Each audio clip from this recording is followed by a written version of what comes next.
Good morning everyone, সবাইকে শুভ সকালের শুভেচ্ছা। আশা করি তোমরা সবাই খুব ভালো আছো। আজকে আমি তোমাদের সবার সামনে যে বইটি থেকে স্বামীজির জীবনের একটি স্মরণীয় ঘটনা তোমাদের পাঠ করে শোনাবো। নরেন্দ্রনাথের বাবা বিশ্বনাথ দত্ত মুক্ত হস্তে দান করতেন। তার মধ্যম পুত্র মহেন্দ্রনাথ দত্ত লিখেছেন, গরিব দুঃখীকে দান করা তার যেন একটা ব্যামোর মতো ছিল। পাড়ার তার নাম হয়েছিল দাতা বিশ্বনাথ। কারো অর্থকষ্ট দেখলে তিনি নিজেকে সামলাতে পারতেন না। দূর সম্পর্কের অনেক ছাত্র তার বাড়িতে থেকে তারই খরচে পড়াশোনা করত। পাড়া প্রতিবেশী কেউ অভাবে পড়লে তিনি জানতে পারলে তাকে সাহায্য করতেন। এ ব্যাপারে তিনি ছিলেন সম্পূর্ণ বেহিসেবি। তার এই নির্বিচার দানের সুযোগে অনেক নেশা করে সে তার কাছ থেকে টাকা নিয়ে নেশা করে বেড়াতো। একদিন নরেন্দ্রনাথ বিশ্বনাথবাবুর দানের এই অপব্যবহারের কথা তার কানে তুললে বিশ্বনাথবাবু তাকে বলেছিলেন, জীবনটা যে কত দুঃখের তা তুই এখন কি বুঝবি?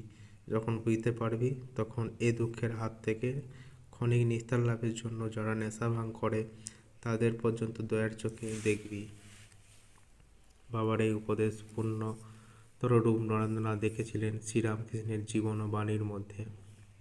দয়ার দৃষ্টি শ্রদ্ধার দৃষ্টিতে পরিণত হয়েছিল, কারণ শ্রীরামকৃষ্ণ তাকে শিখিয়েছিলেন দয়াও ছোট কথা, মানুষ ঈশ্বরের জীবন্ত রূপ। ঈশ্বরকে কি আমরা দয়া করবার কথা ভাবি? ঈশ্বরের সেবা করে পুজো করে আমরা ধন্য হয়, তাই দয়া নয়, শিবজ্ঞানে জীব সেবা, মানুষকে ভগবান ভেবে সেবা। কোনো মানুষই ঘৃণ্য নয়, যে পাপী সেও আসলে ভগবান। চোররূপী নারায়ণ, লুচ্চারূপী নারায়ণ। পরবর্তীকালে স্বামী বিবেকানন্দ তাই জগতের প্রতিটি মানুষকে শ্রদ্ধার চোখে দেখেছেন।